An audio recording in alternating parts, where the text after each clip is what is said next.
Welcome to the Executive Coach for Moms podcast, where we support women who are attempting to find balance and joy while simultaneously leading people at work and at home.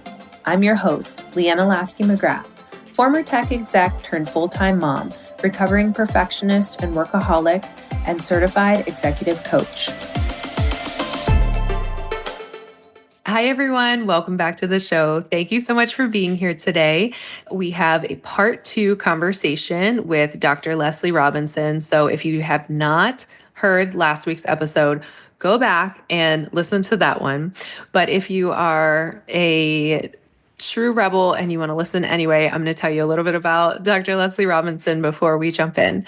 So Dr. Lesley Robinson is the founder and CEO of Embolden Education, empowering founders through entrepreneurial leadership. She is the co-founder and director of education at IANA, a 501c3 foundation that uplifts women founders worldwide through education, community, and enhanced access to funding. She is also the associate director of the Institute for Entrepreneurship at Colorado State University and the program director for the University of Tulsa Cherokee Women's Accelerate Her. So welcome back, Lesley. So happy to be with you. Hello. Or howdy. I'm a howdy girl. Thanks so much for being here. I loved our last conversation where we learned all about you and your journey, your dissertation, and the things that light you up. And so today I want to talk more about that and specifically about entrepreneurial leadership. And I think what I love about the way that you talk about it, because I know that we have some entrepreneurs, some women who are starting their own companies, but we have lots of women also working in corporate. But you talk about kind of a founder-focused mindset and bringing that into leadership. So I'd love to hear more about how you think about that. Yeah. Well, I think that that's the main point is it doesn't have to be about starting a business. So much of what I've learned and the experiences and especially in leadership that I've had have been intrapreneurial. So disrupting from within existing organizations. So I always tell people and especially students, I don't talk about the business. I talk about who you are as a founder because the founder is the foundation of if you are going to start a business or if you are going to be a leader within an existing business or corporation. So much of that is the leadership characteristics and competencies and mindset around entrepreneurship. And as someone who has studied leadership, that's what my PhD is higher education leadership. I looked at a lot of leadership frameworks and I was like, nope, not me. Servant leadership, I don't have enough empathy for that. I would look at the different frameworks and the different characteristics, and none of them really felt true and authentic to who I was and who I was evolving to be or wanted to be as a leader until I came across the definition of an entrepreneurial leader. And that's someone who is extremely enthusiastic, dislikes hierarchy and bureaucracy, is forward-thinking, obsessed with the customer, and really is going to embrace and support the team around them and be so focused on the opportunity that exists and not so much the problem that they're trying to solve. And so I read this definition and it had one of those aha moments, verbally out loud. And so then I really embraced entrepreneurial leadership and the mindset that goes with it, because I've always been extreme growth mindset and not a lot of tolerance for more fixed mindset. To just quickly summarize this, an entrepreneurial mindset is going to be more opportunity seeking versus problem solving. So seeing what gaps you can fill, but especially through the strengths and values that you have and you bring.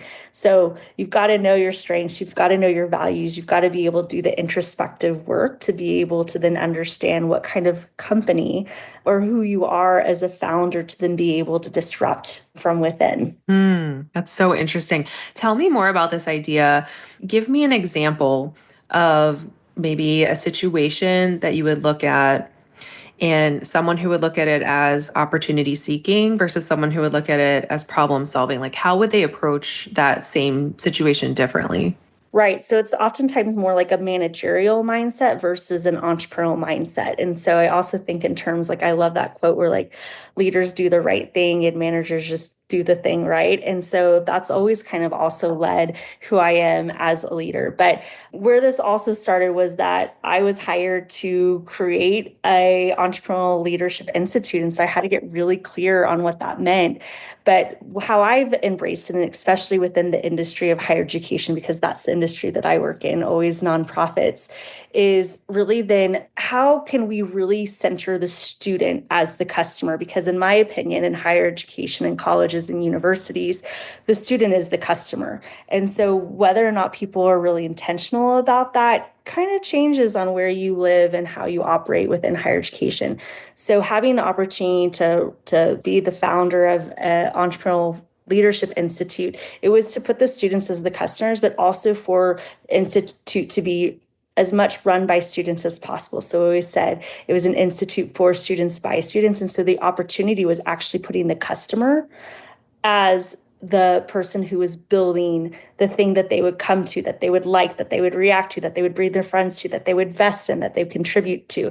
And so that's the example that I have in terms of higher ed. It's not just serving students, but it's actually having that experiential learning experience where students are serving, their friends and their peers.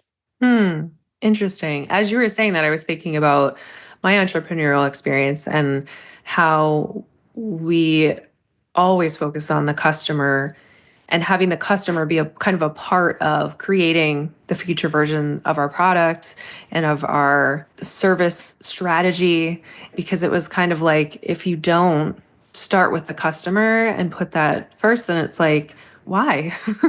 And how do you even know if you're going in the right direction? Yeah, you have to be obsessed with the customer, right? And especially when you're doing programming and looking for ways to get students engaged. And the competition is that you have a whole college campus of clubs and organizations and classes and extracurriculars to compete with, right?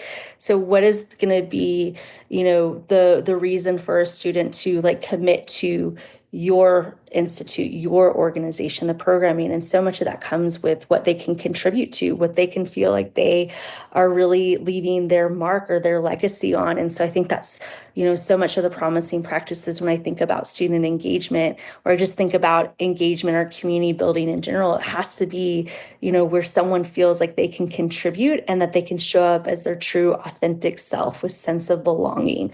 And so that's how I build community. And that's where I think in terms of getting really engaged, invested customers, especially in higher education. Yeah. So you teach entrepreneurial leadership, right? This is like your bread and butter. So what advice would you have to all of the many leaders who are listening in order to maybe embrace more of an entrepreneurial leadership style or to become stronger in that mindset? Well, if you listen to the past episode, my background is in international education. And so I made this kind of like intersection of my two experiences with global international education, entrepreneurship education. So I believe that this infusion of a global and an entrepreneurial mindset is like just wow, it is powerful. And so I think my advice is really just to get comfortable being uncomfortable, right? To really figure out how you can be resilient, how you can be authentic, where you can show up and back to the word contribute, where you can contribute. Where are environments where you're not just surviving and thriving, but ultimately that you can see where you're going to flourish? That's giving back at the same rate. So if that doesn't exist, how do you create that for yourself? So I think that the key advice is get comfortable being uncomfortable, and it will become easier for you to actually be comfortable being uncomfortable. And so I actually seek that out. And I always thought you needed that with a passport and study abroad or coming to the US or new sight, sounds, smells, and perspective. But actually, that is the mindset of an entrepreneur, is that risk-taking piece of it too. I want to ask about something that you said in the last episode that I'd love to dive into a bit more. So when you were at University of Texas at Austin, you founded and ran the Kendra Scott Women's Entrepreneurship Center. You talked about how like noticing the unique things that women bring to the table and kind of looking at women's roles in entrepreneurship. Can you talk more about that? I'd love to hear more. Right. Well, so with my dissertation topic, I was looking at women in entrepreneurship, and so much of the research was focused on the challenges and barriers that women face when starting businesses. And that's true. I mean, absolutely, that's true. And the biggest issues are going to be on dependent care and funding. And especially, we hear stats around venture capital funding of only 1.8% of that going to women founders, even less for underrepresented founders. And I'll just mention like the least represented is actually Native American Indigenous women, which is why I work with the University of Tulsa Cherokee Women's Accelerate Her. Is the percentage of VC funding towards that specific group is 0.0013%. So they say that you're more likely to be struck by lightning than to meet a Native American woman who has received VC funding. So the challenges are there and they're well studied, and the data comes out. And, we see also that women are starting businesses faster than any other group. And so we need to figure out then what the infrastructure and support is going to be for women. The motivations for starting businesses for women are varied, but oftentimes includes being able to have more freedom of schedule, right? To be able to have ability to have control of your life. And so I think oftentimes of entrepreneurship as empowerment. I mean, I think about it especially in terms of women's economic empowerment. So when women start businesses, and this is the research that I'm really interested in, is what are the differences? And so from what I've seen, it's oftentimes addressing and looking at and solving issues that face their communities, right? And so there's oftentimes more of a social impact, social entrepreneurship, give back to those communities. So it's oftentimes thinking about the goodness of the community as a metric of success, where there's always your standard ROI and metrics of success of what equals a successful business. I oftentimes think that we need to reevaluate those metrics of success, and there's a new metric called the social return on investment, right? So the SROI. And so I think if you put women in the businesses they start with more emphasis on the social impact, environmental, government, environment, all of that, then I think that women would succeed. That's kind of the framework that I bring to it too, is just what is that give back to community? And that oftentimes equals legacy. And that flourishing piece I talk about so much is the give back to community as you learn and grow. Mm. Yeah, I think that makes so much sense. So, I mean, what I hear you saying is that when women start businesses, it makes the world better. I mean, I would not want to generalize that. I don't have the data points to back it up, right? But I believe that. I see that. That's been my experience. And I think about Mhm. the founders that I have come across in the businesses that they're creating and the wicked problems of the world they're trying to solve of. And oftentimes that is the centering piece. Yeah. Well, I think about it. I mean, for me, I hold a pretty high bar for like what I'm going to put my time and energy and effort toward and money. And so to start the business that I've started to support Mm-hmm. executive women, it has to be really important work. And I have to be motivated by wanting to make a positive impact, or else, like, why do it? Well, and I think that comes back to like the focus on value creation versus venture creation, right? And that's why I love a founder approach, is because oftentimes it's really more based on the values that you have as a human, as someone who's trying to do better, be better, and then thus create better things or companies ideas. So I really like that reframe of values creation versus venture creation. Yes, it can lead to a venture, but also it can lead to an adventure, right? I love kind of just reframing how you think about business. And I don't think everybody should start a business. I think there is absolutely huge, financial risk in doing that. But I think that everyone should do something that brings them joy, that fulfills the values that they have. And that can be, back to the start of this conversation, within an existing organization that you work for, that you want to work for, or it is actually venture creation and starting a business. Yeah.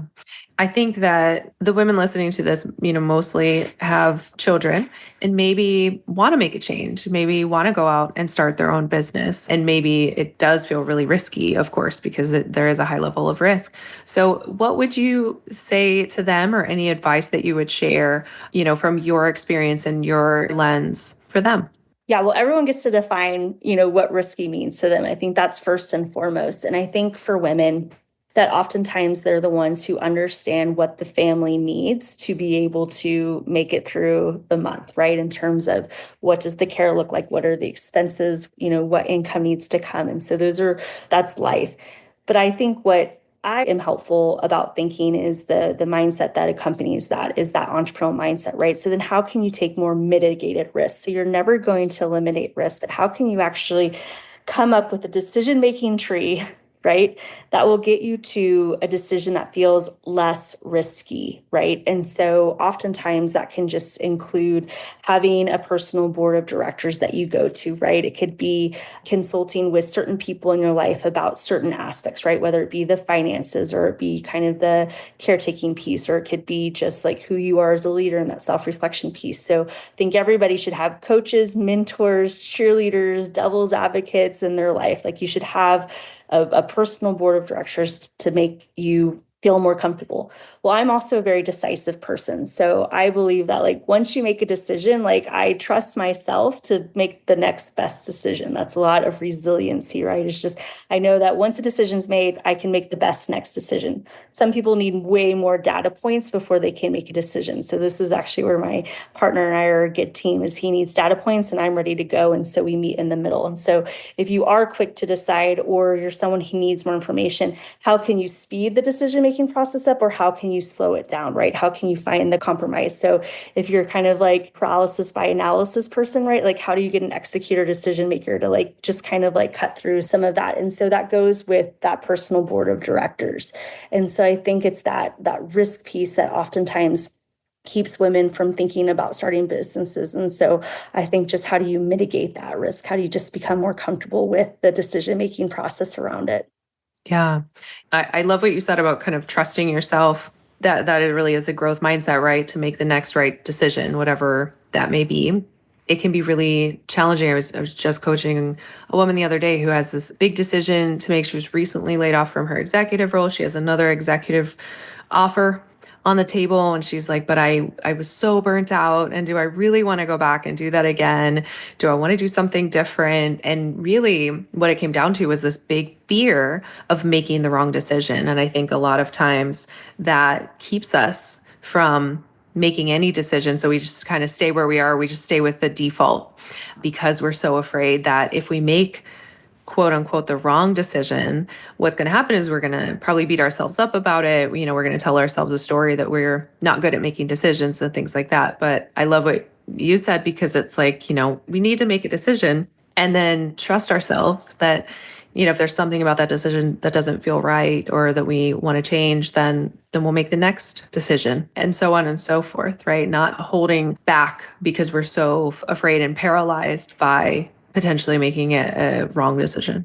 And I think that's where investing in who you are, right? And back to like, who are your strengths and what are the strengths that you bring, but also what are the blind spots and how can you supplement the blind spots with that, for example, that personal board of directors, right? So my partner is heavy on input and context. I am not. And so yes, context is important, but am I always going to make decisions off of that?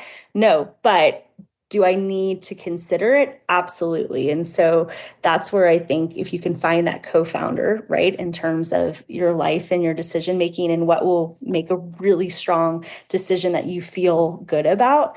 And also, where do you feel your decisions, right? So being really mindful of like, do you make decisions with your head, with your heart, with your gut? This goes back to Enneagram. So much of my decisions are made with my heart, where my partner is a head decision maker. And so as I've always made big decisions, I'm like, my heart is happy or my heart's, sad. I've always used this language, but I've got to get my heart right because that's the biggest decision maker. And so if I can feel it there, and that goes back to your why, right? My why has to be aligned, have to really be excited about the work, which is why I've always worked with nonprofits and been mission driven. That is my motivation. It's not necessarily going to be the paycheck. It absolutely isn't the paycheck, but it is the North Star at the end of the day. When burnout is real, how do you keep going towards that North Star? Yeah.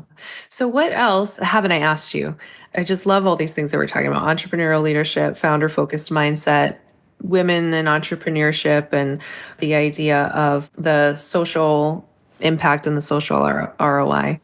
Yeah, I think it's back to community building. And so, as you know, if you listen to the last episode, I've always been tasked over people and then have, recently understood the power of relationships and community building. And I really think about community building in terms of collaboration for good. So, finding like-minded people, really finding, value aligned work, mission driven work, purpose driven leaders. So, looking for those people, right? So, leading with your values, networking with your values has had a completely different return on investment for me. It's how the Iona Foundation was created, was, four women doing similar things came together to understand the power of collaboration for good versus competing, competing in terms of, having organizations focused on women in entrepreneurship, but we understood the collective power of coming together for good. And so that's been a game changer for me and how I've looked at community building, and someone who thinks about the world and check boxes as an executor and where I can contribute. It is getting things started. It's activating and understanding that is my role on this co-founding team or whatever that is, because I've gotten really clear on who I am and what I can bring to a community. And so I now only want to show up in communities where I know and feel like I can contribute in meaningful, significant ways. And so it's just that alignment piece. And I mentioned it briefly in the last episode, but I think, I can't not talk about Ikigai. And that's that intersection of what the world needs, what you're good at, what you love, and what you can find value in. And oftentimes what you love and what you're good at are not the same things. And so that's sometimes really hard, but it's the best visualization that I've come up with to find purpose. And I think that there's an add-on to the Ikigai model, which is then making sure that your environment is right and making sure that you're doing everything that you can do to be in communities of care, where you have strong sense of belonging, where there's psychological safety, where you feel like you can show up as you. And so where I'll end is really just two leadership mantras that I have, which is you do you, I got you. But the problem is if you don't know who you are, you can't do you. And so then I can't have you, right? Like I don't got you, which is bad grammar.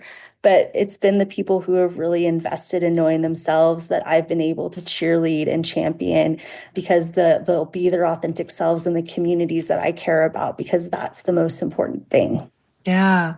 I love that so much. And I love this idea of networking with values. Yeah. I am just curious because right now you're building community in a new place, right? And many of us have moved, done cross country moves and in moving to new places. So how are you applying that as you're building your community here in Fort Collins? And what does that look like? Like, how do you network with values kind of in your immediate community? Well, and I think it's more about the communities where I haven't felt good, right? Why? And so I think about more in terms of values of the non-negotiables, right? One of the biggest values I've learned, especially over the couple past 2 years, is that I am an impact over impressions. Like I am way more focused on impact than I am on impressions. And so I want to be part of communities that are actually doing something, that are going to be moving their mission forward, that, in the grand scheme of things on the global context are really working towards SDG 5, which is women's economic empowerment. So I funneled my personal time, right, into women's economic empowerment that actually moves needles, and especially in a global context. And so if it's not like getting that deep, and it's not where I feel like there is impact and I can be part of that, then it's not a waste of my time. It's just a redirection of my time. And so that's been something I've really looked at in terms of organizational structures and ones that I want to be part of, as I do more due diligence and research.